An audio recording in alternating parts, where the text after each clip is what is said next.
It's just like it's something I really admire Mushi for in the teams he plays for, is that he is not scared to try something that others would never even consider picking. Like, I'm not saying Wraith King is completely ridiculous as a pick, but I remember at DAC they played a support Riki.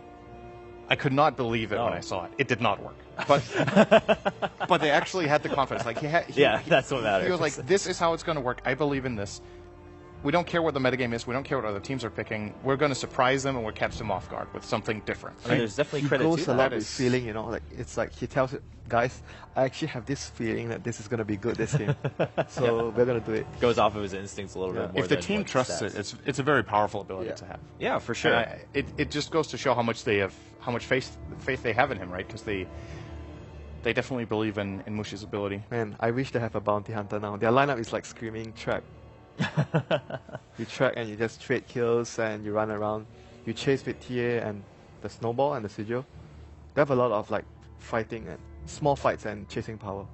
And track would definitely be something that they would want to have, might consider to have in their team composition.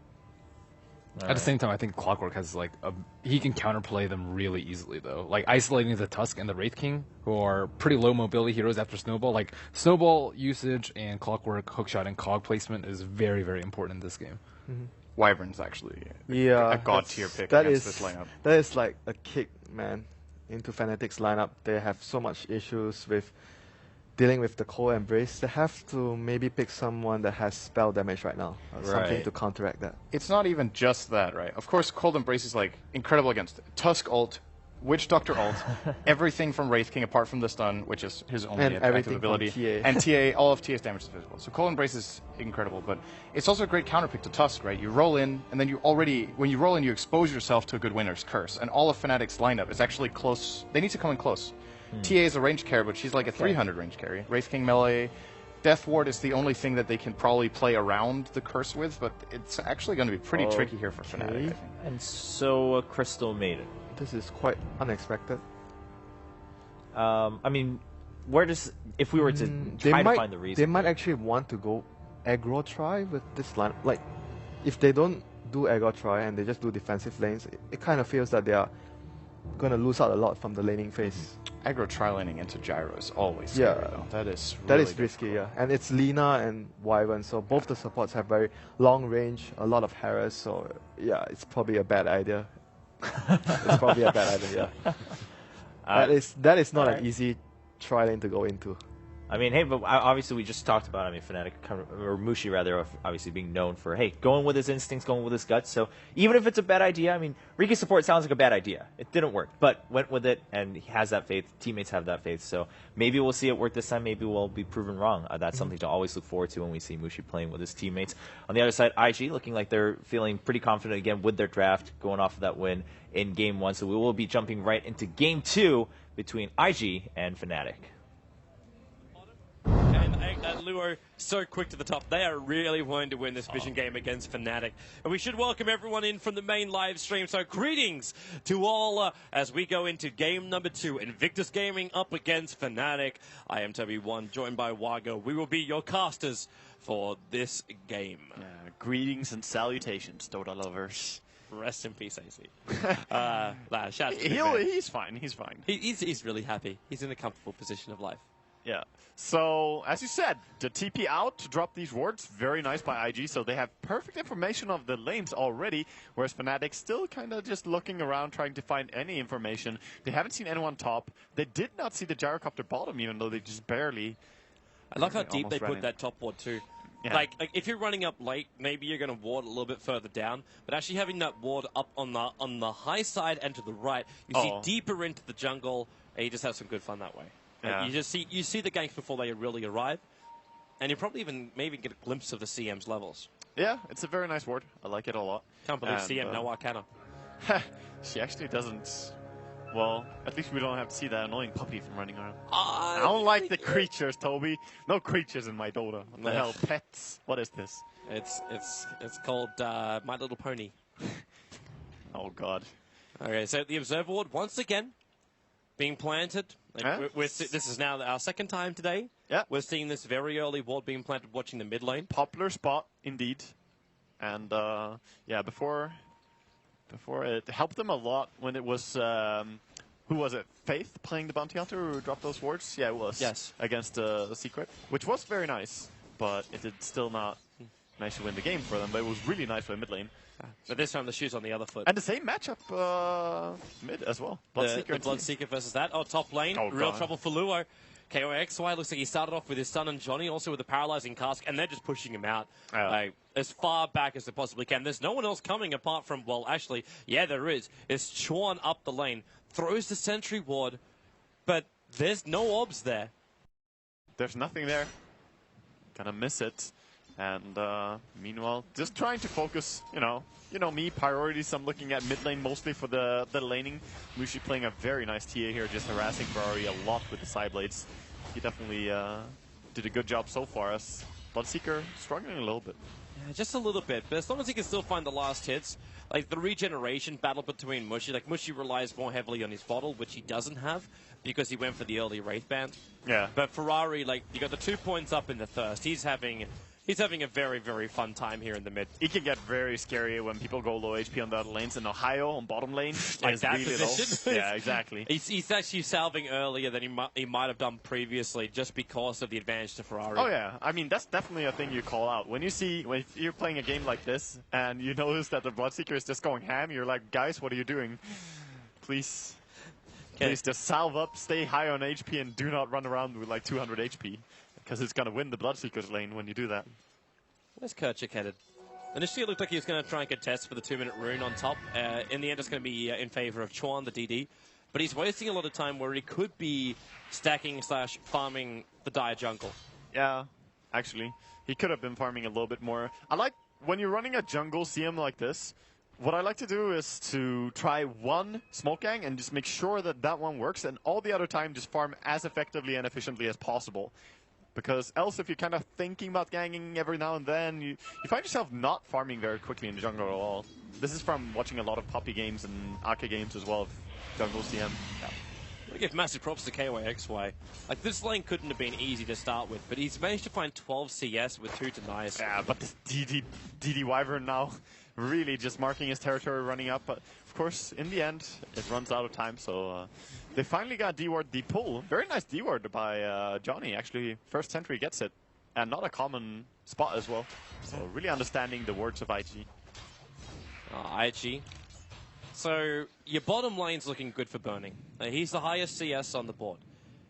Wraith King is slowly keeping up with him. So that I don't think there's too much to read into. Faith maybe a little bit more trouble, as Ohio as well as Faith just play around in the jungle. The middle lane's Mushi, 16-7, up against the 12-3 of Ferrari. Everything looks fairly even on that front. And then the off lane, Luo, it's not quick levels because you've got Chuan having to stand with him, but he's finding really good CS in the lane. Yeah, compared to the off-laner of Fnatic, who is walking around at 5-0, and that's Ohio's Tusker. Yeah, Tusker is really being bullied away. He's having a very tough time, so I don't know what he's supposed to do as well. If no pulls are being done by the Lina, where is he meant to go? They have good lane ward showing wherever he walks. It's that early vision that IG TP'd out to drop. Can't leech much experience. So, Kerchik. just gonna check the rune. Where are you? Okay, they're actually going to battle for the top rune, and Kerchik's going to be able to grab it. It's just the bounty. Yeah. Tron, of course, cancelling the clarity at least of the Crystal Maiden, but not much more to do, and she's always full, or she's already full mana. Faith gonna be initiated upon here by the Tusker, doing a good job harassing her. He has to snowball. Yeah, but because the Light Strike Array missed, Faith doesn't have the extra space for himself. Now he's going to back off cooldown again. Hits an Ohio and Burning rotating in. Meanwhile, it's actually First Blood up on the top lane. The Winter Wyvern Ohio, is there even more damage to kill him off here? Burning, yep. There's another Rocket Barrage. They will finally get the kill. 10-1, baby. And it was Wyvern who died, or X marks the spot right there, up on the top. Yeah, very good to find that kill. Wraith King is a very strong laner in that regard. His stun is really, really useful. He has 2-second duration on every level and 2-second slow afterwards, dealing quite a lot of damage as well. So, very useful skill. Very passive early start to the game too. Yeah. You get 1-1 and we only just get the kills now. Yeah, but then came the dives, a little bit of fighting, and then Gyrocopter went pew-pew. That's all it needs to do early on. Yeah, maybe they will try mid now with the Rupture. They do throw the Rupture on Mushi. He's going to try and run away. course, level 1 Rupture is not super strong. He has a salve, he can keep running. Oh no, the salve got cancelled. Chuan's on the chase here. They're going to snowball in. Ferrari a little bit too deep, but then they Cold Embrace in. Ferrari kept alive. Mushy still with defensive refraction charges. Now he's going to run out. The Winter Wyvern getting the kill. Nice punish. So deep here. Body blocks. Body blocking of Chuan. So Tuskar can find himself a 1 kill. In fact, another one there. What a nice support player, just giving that away to Ohio as well. Because he could have very easily just attacked and taken that kill, but he's like, nah, I'm just going to hold you in place with my body block right here. Nice play there overall. And just unfortunate for TA. Could have kept running, because level 1 Rupture doesn't deal enough damage to cancel salve.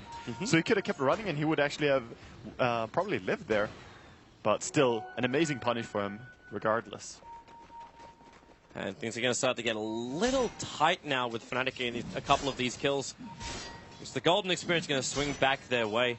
Yeah. And Ferraris could be careful in mid. The Observers and Sentries, the supports being involved in kills, they're finding more and more farm, which means more and more vision and support Attempt items. on top lane again. They have another crack. It's the Sun on Luo, Paralyzing Cask and Malediction. Luo's dead. Battery Assault and Stick Charge want to keep him alive, but he can bring KYXY with him. He's trying to cut out the cogs, and the support TP in is actually going to give Burning the level. So, okay, there's your ulti from Burning, slowing down KYXY. They've got a little bit more slow because of Chuan. Johnny trying to help out with the Paralyzing Cask, bouncing over to Chuan. He's actually dodging the creep wave. And KYXY keeping him up. Where's the slow? Where's the splitter? There it is. KYXY slowed down Chuan. The TP out by KYXY will be successful, but Ferrari, you can't even chase after Johnny. They TP'd up when they couldn't find any collateral. Yeah, that's very nice for Fnatic, managing to get out of there. They could maybe have had an idea to turn there, but very smart to keep running as Bloodseeker was TPing out. I did not see that. So, very well done, and Fnatic get away. And of course, that's wasted time for Ferrari. Meanwhile, Mushi is just pushing the mid tower. And Ohio even is finding space on bottom. Having good times for Fnatic all across the board. Yeah. They still have to be concerned about Burning. Like, more than anything else, they have to be worried about him. But the flash farming isn't on the same level as what we saw with, like, Secret earlier on, where you just move around from stack to stack. Yeah, he's not completely uncontested. So, this game, he does have the top farm, but yeah. Luo. The Cogs trying to protect him, but Ohio has the snowballs down. Johnny can't keep up with him, however. And if they had the Death Ward, Fnatic would have had that kill, but the level 6 isn't there for him just yet. Yeah, not just yet.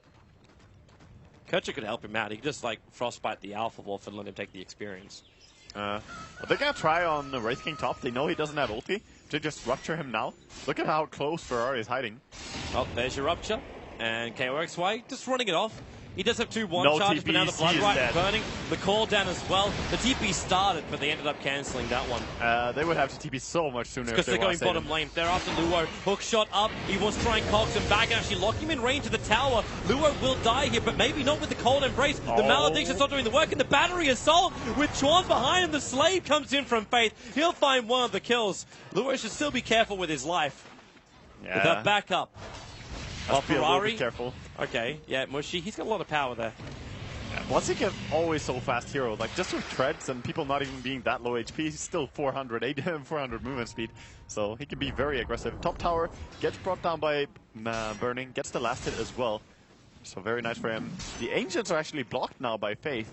So he walked there and checked it. Scouting it out means too, the Burning should be making his way over. Yeah, at least they will keep tabs on where the TA is moving and when she will go there to clear it. Should be around this timing anyway. I remember casting the ESL 1 Chinese qualifiers, and like moments like this in Chinese Dota when you got a whole bunch of like ancient stacks, you move over and contest.